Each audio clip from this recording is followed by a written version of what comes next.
Hey everybody, it's B Diz the Rockstar, part of Super Obvious. And Luna Mist. And in this video, we're talking about Dying Light the Beast.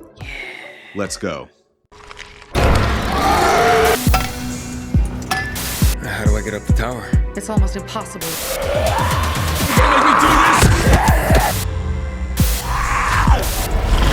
All these people will be dead. Oh no! Alright, so the other day we have the 30-minute long gameplay trailer. And they show us a lot of stuff that's going to be a part of Dying Light the Beast. Yeah, a lot. And it's super exciting. I think the first thing that I really like about it is it feels almost like vintage, because it feels like the first Dying Light / the following. It doesn't feel like Dying Light 2. It doesn't feel like something new. It feels like they're going back to what made people like the game in the first place.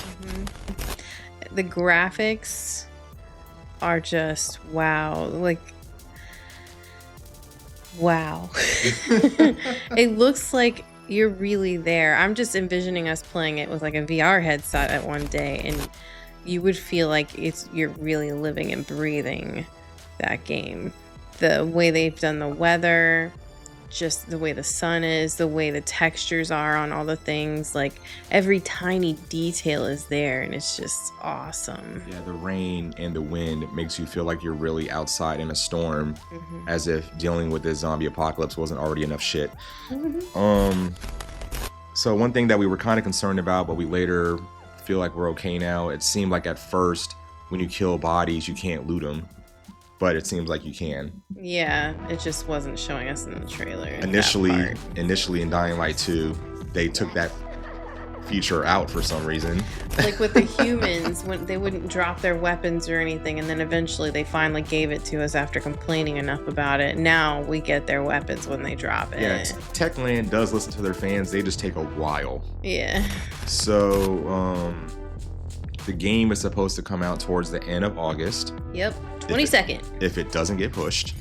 Please don't get pushed. No! God, please, no! No! So what about when we see some of the game footage when it hints when Kyle Crane starts to turn, when he's like in that basement and there's a whole bunch of enemies? It seems like, well, the guy that was narrating it, like it was a documentary. Yeah. Like you said, it seems almost like he's the Hulk. Like when he starts to get mad or pissed is when his beast starts to come out. Well, from what another trailer said too, it's like apparently there's some meter. The more enemies he's fighting, the more agitated he's getting, and that's what triggers the meter to max out, and he goes beast mode. That's really cool. I basically said the same thing. You just said it better. I'm All right, sorry.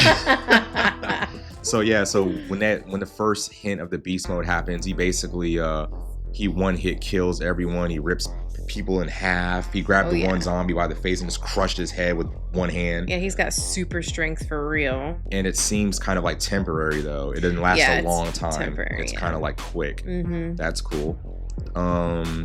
We can go right to the so it shows that really big demolisher.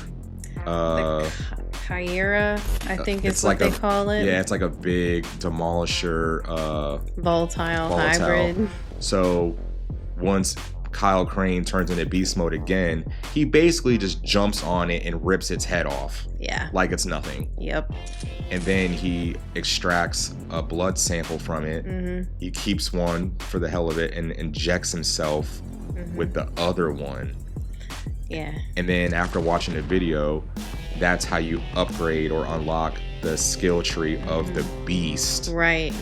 That's going to be crazy. Yeah, I'm excited to see what things are on that skill tree that we're going to be able to upgrade to. Like how much beast are we going to be putting into Kyle Crane, essentially? Are we really going to like transform him? During the gameplay, we don't see him full beast mode, no. Which I feel like is a good thing to not let that cat out the bag yet. But we see him like ground pound, throwing zombies away. He kills really big enemies like it's nothing. As far as the skill tree, I can see him doing stuff like jumping further and further away, Mhm. like being able to jump like clear over Like a a super building. jump. Super jump. Yeah, I can see that. Yeah. Obviously, power and strength, that'll probably upgrade as you go. Probably speed. Mhm. Abilities, probably just a lot of more fucked up ways to kill enemies. Well, they were demonstrating one of his new abilities is his sensing ability. Now he can tell what enemies have weapons, if they're melee or if they're like firearms. They're red if they're firearms, yellow or orange if they're melee, which will give you a better plan of how to take people out so you're able to survive longer, which is kind of cool, man. I just thought about it. It's kind of like in Resident Evil 2, the movie Nemesis. He was able to like scan and see the threat level of an enemy. Yeah. So it's like if you're someone that just has a knife, you're like level 0 basically. But if you have like a shotgun and a machine gun and say you have a military background, it can scan and see what your threat level is. Just now thinking about it, that's kind of what that is. Yeah.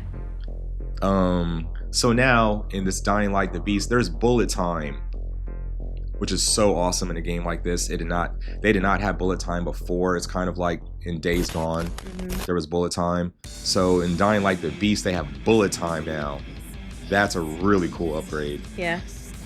Oh, so if we can remember it, so the main bad guy, The Baron. so he's the guy that's been experimenting on Kyle Crane for like 15 years. And apparently other humans as well. Yeah. And he's creating all these new kinds of zombie monsters. We saw the one that kind of had you like, what the fuck? It looks almost like that, the one that like springs and runs and jumps really, really fast, but looks more scarier of it. I forgot the what it's- Banshee. The Banshee, but it looks like a more, What about the one after that scene? It looks like an invisible monster with like lightning or electricity all over it. that's gonna be crazy. There's invisible zombies now. That's what it appeared to be. And I'm just Wow. like, oh my God. As if this game wasn't scary enough, guys. Mhm. Now we got invisible zombies. Invisible zombies. Why not? The game don't count if you don't have invisible zombies in it. It's just a little freaky, but it's okay. That's another part that's really scary. The nighttime. They've made it like it's pitch black. There's no moonlight. There's no ambient light from other places. It's pitch black out there at night. If you use your flashlight, you can barely see something. If That's there's no something more realistic too. if there's yeah. no any other light source around your flashlight, you can barely see something. If your flashlight's off, you can't see anything. It's black. Terrifying. They brought back from the original game covering yourself in zombie guts to disguise yourself to get past them a little easier, That's good. which is cool. Yeah, and because in 2 they just have that like salve that you make and cover yourself with. Yeah, they Remember kind the- of made it too convenient to do it. Yeah, you got like a little canister of salve and just And the way they put it did on it yourself. in the first game was when you first had the ability to wear like the zombie guts, it would last like 10 seconds. Mhm. And especially if you move, Oh, that yeah. shit's going away quick. If But you run, even that shit is- faster. that shit's gone instantly. Yeah, Yeah. but you got to make it last longer as you go. Mhm. That'd be cool if they do that. Oh, so going back to Kyle Crane when he's in beast mode, they never fully show him, which is cool because I feel like when that happens, you want to experience that, not in a trailer, like when you're playing. Yeah. We saw the one part when it looks like a goon swings his big ass center block hammer at him and he catches it. Yeah, that was wow. That's like a glimpse of how strong he is when he's in that mode. Yeah, because we've never been able to catch nothing. They throw something at us, a rock, whatever, and we go flying. There was also in one of the other trailers I saw, like he picks up big ass pieces of ground and throws it like a demolisher when he's in beast mode. Yep. I just feel like when you're playing the game and when he's in beast mode, you're gonna feel like you're, Invincible. yeah. Yeah, it's going to be exciting. There's a reason they probably have like a time limit on how long we can stay in that mode. Maybe as the game goes and your skill tree unlocks, how long you can do it will last longer and longer. Right. That should be almost a given, right? And maybe like at the very top of the skill tree, you have the ability to activate or deactivate it whenever you want. Oh, that would be cool. That would be cool as shit. Wow. All right, so story-wise, besides Kyle Crane obviously wanting his revenge, which he clearly wants, story-wise, what else do you think is going to go on? I'm really not sure. I feel like they didn't really show us much of what the story could be besides him wanting to get back at the guy that tortured him for 15 years. Right, that seems to be the main part. Oh, vehicles. They brought vehicles back.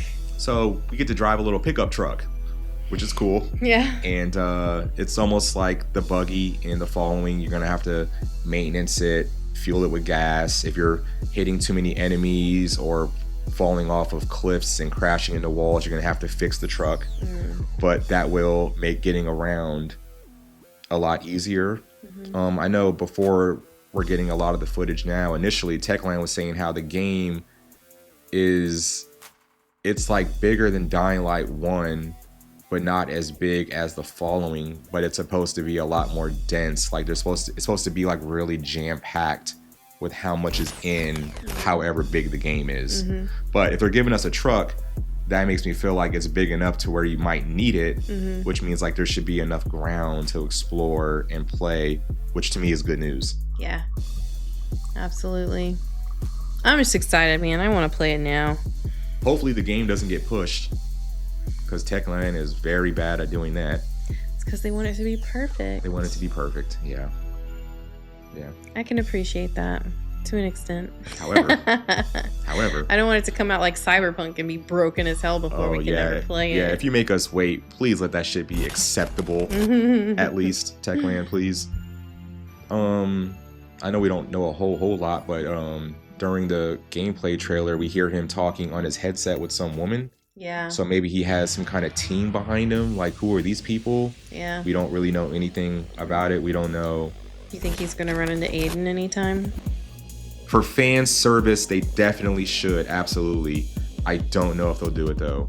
That would be so fire. A lot of I guess we can talk about that. The original story spoiler predictions was that Aiden and Kyle Crane were gonna cross paths, and Kyle Crane could be in full beast mode. He could be the bad guy of the whole game. Initially, when you hear it, it did kind of seem possible. I don't see that now. Nah. They were saying like Kyle Crane is gonna turn into this big ass like beast monster that Aiden is gonna have to take out. Yeah, I don't see that either. It sounds kind of cool in theory, but if that's the story they're going with, I'd say nah, that's not gonna work, right? No. All right, everybody, it's B-Diz, the Rockstar, part of Super Obvious. And Lunamus. Subscribe to the channel, and we will see you guys in the next video. Bye.